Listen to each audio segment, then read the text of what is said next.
Hello friends, good evening. Channel अच्छा लगे तो प्लीज़ चैनल को लाइक कर देना, शेयर करना, सब्सक्राइब करना।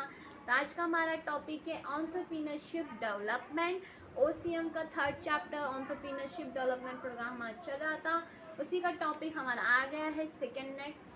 तो यहाँ पे क्या बोल रहा है कि एंटरप्रेन्योरशिप डेवलपमेंट, तो एंटरप्रेन्योर के जो प्रोसेस होते हैं, जो एक्टिविटीज़ होती हैं, एक इंडिविजुअल्स या एक ग्रुप को एसोसिएट करने के लिए, उन्हें डेवलप करने के लिए, उन्हें उनकी स्किल को बिल्ड करने के लिए, तो उन सारी चीज़ें यहाँ पे क्या होती हैं, हमें पता चलती कि क्या ऐसी यहाँ पे चीज़ें जिससे करने से हमारे एंटरप्रेन्योर्स की एक्टिविटीज़ इंक्रीज़ होगी।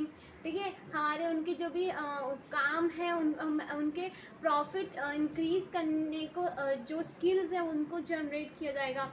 ठीक है, तो आज आता है कैरेक्टरिस्टिक ऑफ एन एंटरप्रेन्योरशिप, इसमें कि क्या क्या कैरेक्टरिस्टिक हैं, क्या क्या ज़रूरती ऐसे बदलाव हैं जो हमारे एंटरप्रेन्योर में होने चाहिए।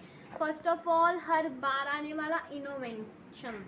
इनोवेशन क्या होता है, हमारा एंटरप्रेन्योर जो होता है वो थोड़ा सा इनोवेटिव तो होना ही चाहिए। ठीक है, हमारा एंटरप्रेन्योर इनोवेटिव तो होना ही चाहिए, मतलब उसके अंदर ऐसी चीज़ें होनी चाहिए, समथिंग कुछ न्यू करना, उसको कुछ अलग करने की सोच होनी चाहिए, लोगों से कुछ हट करके उसकी सोच होनी चाहिए। ठीक है, तो उसी सोच को हमें क्या करना है, बिल्ड करना है, हमें उसी सोच को बढ़ाना है उसके।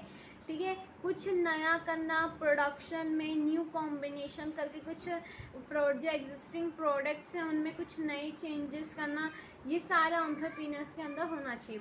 उसके बाद आते हैं इकोनॉमिक एक्टिविटीज़। तो हमारे इकोनॉमिक में जो हम लोग जब नए प्रोडक्ट बनाते हैं, an entrepreneur produce a new product from a customer नया प्रोडक्ट एज पर द उनकी नीड्स के अकॉर्डिंग जब वो देता है, then he feels the needs of this to satisfy human wants as well as the exchange earn better in livelihood. ठीक है, मतलब हम लोग उनकी कस्टमर्स की नीड्स को तो सेटिस्फाई करने के लिए एक एंटरप्रेन्योर बनाते है, साथ में उस सेटिस्फेक्शन के साथ एक्सचेंज जो अर्न करे अपने जीने के लिए, मतलब कुछ ना कुछ वो कमाए। ठीक है, कुछ ना कुछ उसको बदले, उसको मिले रिटर्न में।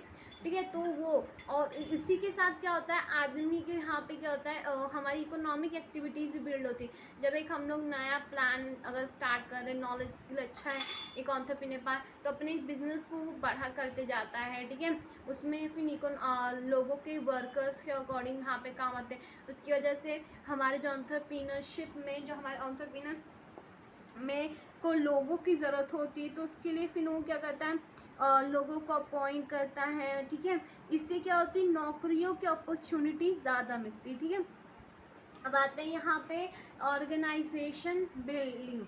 ऑर्गेनाइजेशन बिल्डिंग मतलब जैसे यहाँ पे हमारी जो टाइम यूटिलिटी है, फॉर्मेट, प्लेस, यहाँ पे जो प्रोडक्शन प्रोसेस होता है उसके लिए एक बिल्डिंग चाहिए। ठीक है, और ऑर्गेनाइजेशन जो बिल्डिंग होती है उसको एक प्रॉपर होना चाहिए। ठीक है, हम लोग एक प्लेस लेते हैं, जब एक एंटरप्रेन्योर अपना नया बिजनेस शुरू करता है तो एक प्रोडक्शन प्रोसेस के लिए एक प्लेस तय करता है ना, तो वैसे ही वहाँ पे प्रॉपर सही चीज़ें हों, ये ज़्यादा ज़रूरी होता है। उसके बाद आते हैं क्रिएटिव एक्टिविटी। क्रिएटिव एक्टिविटी मतलब क्या होता है कि हम लोग इनोवेशन के साथ जो स्ट्रॉन्ग सपोर्ट होता है वो क्रिएटिविटी होती है। ठीक है, मतलब समथिंग कुछ न्यू करना तो अलग बात होती है, जब हम कुछ क्रिएटिविटी करते हैं, जैसे लाइक दैट आपने कुछ नया प्रोडक्ट बनाया। ठीक है, उसमें आपने क्या कर दिया, कुछ क्रिएटिविटी कर दी, आपने नए प्रोडक्ट के अंदर थोड़ा सा चेंजेस कर दिया, आपने पैकेट बदल दिया, ये सब कुछ टेस्ट वेस्ट टाइप से बदल दिया, तो उसको कहते हैं क्रिएटिविटी। ठीक है, तो ये एक सपोर्ट, एक स्ट्रॉन्ग सपोर्ट होता है। ठीक है, इनोवेशन का आप अपने एग्जिस्टिंग प्रोडक्ट्स में कुछ इंट्रोडक्शंस या इंट्रोड्यूस या सम क्रिएटिव कुछ करना चाहते हैं, कुछ समथिंग न्यू करना चाहते हैं। बिग चैलेंज होता है ये एंटरप्रेन्योर के लिए कि वो ऐसा क्रिएटिव, मतलब ऐसे वो क्रिएटिव कुछ थिंग्स सोचे जो उनके प्रोडक्ट पे फिट भी हो। ठीक है, और लोगों को भी वो पसंद आए। ठीक है, ये नहीं कि तुम कुछ भी दे दोगे। अब तुमने है बिस्किट का पैकेट लगा दिया साबुन के जैसा पैकेट उसमें, हाँ बिस्किट खाने वाले पैकेट में साबुन जैसा पैकेट बना दिया उसको। ठीक है। तो ये नहीं है, ठीक है। मतलब आप साबुन का पैकेट, साबुन का तुमने थोड़ा रैपर सोचा कि ऐसा रखें, तुमने उसको बिस्किट जैसे खाने वाले जैसे पैकेट होते हैं वैसा उसके आपने सोच के उसको बनाया है, तो ये अच्छा नहीं लगेगा ना। और जो कंज्यूमर है वो कंफ्यूज भी हो जाएंगे, ठीक है। उनको भी नहीं समझ में आएगा कि हम ले या ना ले, इसमें क्या होगा। उसके बाद आते हैं manager skill and leadership. Leadership बहुत ज़्यादा ज़रूरी है, मैनेजर स्किल होनी चाहिए, लीडरशिप होना चाहिए, एक करके सबको आगे बढ़ना है, ठीक है। हम सब एक एंटरप्रेन्योर, एक मालिक के अंदर ये लीडरशिप होना चाहिए कि वो सबको इकट्ठा एक ग्रुप में करके तब वो आगे बढ़े, ठीक है। A person who want to be a successful entrepreneur, they should have a more patience of doing some things new than just earning a profit. एक पर्सन को अगर सक्सेसफुल एंटरप्रेन्योर बनना है तो उसके लिए सबसे ज़्यादा ये ज़्यादा ज़रूरी था कि उसके अंदर पेशन हो कुछ नया करने का और उस नए से कुछ ज़्यादा प्रॉफिट कमाने का। उसी के लिए आपको लीडरशिप चाहिए, मैनेजर स्किल चाहिए, आप सब चीज़ मैनेज करें। It is the most important and fits are entrepreneurship.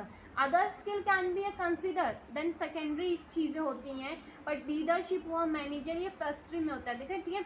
And entrepreneur must have the ability to lead and manage. Entrepreneur के अंदर उतनी एबिलिटी, उतनी क्षमता होती है कि वो लोगों को लीड करे और हर चीज़ को मैनेज करे, तभी तो वो मालिक बन पाता ना।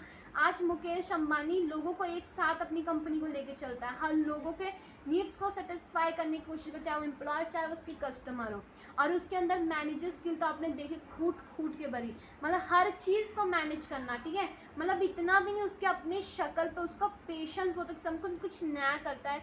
जैसे जिसने जियो का 4G 5G जब फ़ोन निकालता है वो, तो उसके अंदर वो होता है पेशेंस कि मैं ये काम होगा मुझसे, मैं हड़बड़ी में सब बिगड़ जाता है, ठीक है।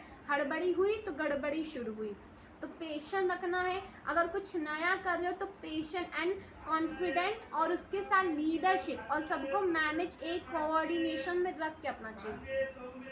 इसके बाद स्किलफुल मैनेजमेंट होना चाहिए। सक्सेस एंटरप्रेन्योरशिप में डिपेंड करता है कि मैनेज ऑर्गेनाइजेशन अच्छे से हो, मैनेजमेंट अच्छे से हो। Professional management and skill management entrepreneur के अंदर एक सक्सेसफुल एक्टिव एक सक्सेसफुल एंटरप्रेन्योर बना सकता है, ठीक है। रिस्क बेरिंग बहुत ज़्यादा, अनसर्टेन, कभी भी रिस्क आ सकता है, अनसर्टेनिटी रिस्क होते हैं भाई। अचानक आ गया कि मार्केट डाउन चला गया, आपका बिजनेस ज़ीरो हो गया, आपको फिर से आपको बिजनेस खड़ा करना पड़ेगा, सब बर्बाद हो गया, आपको फिर से आपको चीज़ें करनी पड़ेगी, तो ये कभी कभी होता। और उसके लिए वो एंटरप्रेन्योर को मजबूत होना चाहिए, ठीक है। ज़ीरो से हीरो बनना है ना, तो एंटरप्रेन्योर को ये अचानक होने वाले अनसर्टेन रिस्क होने वाले को बेयर करना है, उनका सामना करके, उनसे घबरा के नहीं बल्कि उनका सामना करके उन रिस्क को जो आया उसके सामने मुसीबत, उसके कुछ सोल्यूशन निकाल के आगे बढ़ना, ओके। गैप फिलिंग फंक्शन बहुत ज़्यादा important, the most significant feature, ये बहुत ज़्यादा इंपॉर्टेंट एंड सिग्निफिकेंट फीचर है entrepreneur is a gap filling. It's the entrepreneur job to fill the gap or make the difference for why always existing in the knowledge about the production of the function का होना है। इसके बाद आते हैं यहाँ पे, आज तो ये ख़त्म हो गया, मैं नेक्स्ट वीडियो में ले लूँगी प्रोसेस एंटरप्रेन्योरशिप डेवलपमेंट, ठीक है। क्या क्या प्रोसेस होते हैं, क्या क्या पार्ट होते हैं एंटरप्रेन्योरशिप के डेवलपमेंट में, इसकी ट्रेनिंग में, ठीक है। ट्रेनिंग पार्ट होता है, सेकंड पार्ट होता है एंटरप्रेन्योरशिप डेवलपमेंट प्रोग्राम EDP, वो मैं आपको नेक्स्ट वीडियो में बता दूंगी। प्लीज़ चैनल अच्छा लगे तो चैनल को लाइक कर देना, शेयर कर देना एंड सब्सक्राइब कर देना, ठीक है। Thank you for watching this video.